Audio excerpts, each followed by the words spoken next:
Welcome to GTW information. अपने viewers को एक बार फिर से वेलकम करेंगे। आज की अपनी वीडियो में हम बात करेंगे दुनिया के एक ऐसे शख्स के बारे में जिसने महज अपनी बेटी को गर्मी फराहम करने के लिए $2 बिलियन एक ही रात में जला डाले थे। ये वो शख्स है जिसकी एक साल की कमाई मैकडॉनल्ड्स के एनुअल सेल से ज्यादा है।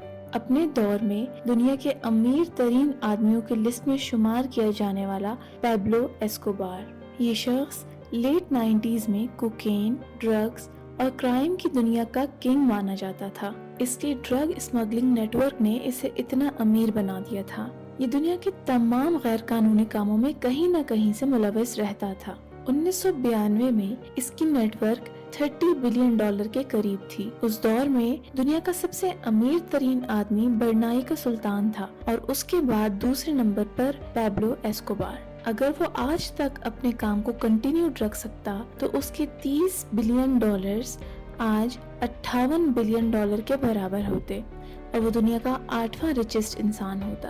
यूएसए की कोकेन की सप्लाई का 90% हिस्सा एस्कोबार की जानिब से सप्लाई किया जाता था और दुनिया का 80% हिस्सा इसी के ड्रग्स पर मुनहसर था।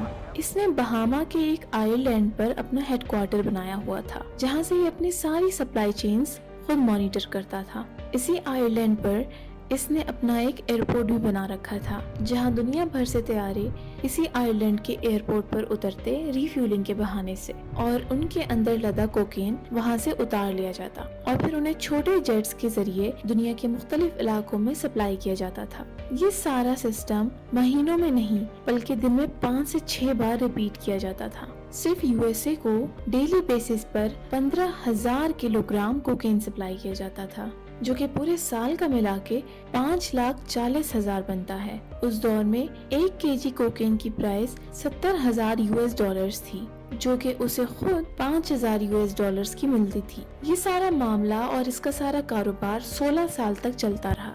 बाकी गैर कानूनी कामों की तरह तमाम तर रिश्वतों और अपने ऑफिशियल्स की तनख्वाहों के बाद $60 मिलियन इसके पास सेव रहते थे। ये अपनी तमाम रकम हार्ड कैश में रखता था जिन्हें संभालने के लिए $1,000 की रबर बैंड्स आती थी। ये तमाम पैसा इसके स्टोर गोडाउन्स में रहता था। सालाना जिसका 10% कभी चूहे खा जाते थे और कभी वो पानी से डिस्ट्रॉय हो जाता था। एक बार पुलिस से बचने के लिए उसने अपनी पूरी फैमिली के साथ मेडलन के पहाड़ों में पनाह ली जहां इसकी बेटी को सर्दी लगी और गर्मी पैदा करने के लिए इसके पास और कोई चारा ना रहा तो इसने एक ही रात में $2 बिलियन को आग लगा दी ताकि उसकी बेटी को गर्मी मिल सके। ये बात इसके बेटे ने अपने एक इंटरव्यू में बताई थी और ऐसे गैर कानूनी काम करने वालों का अंजाम भी ऐसा ही होता है और पैब्लो एस्कोबार 1993 में एक पुलिस मुकाबले में मारा गया।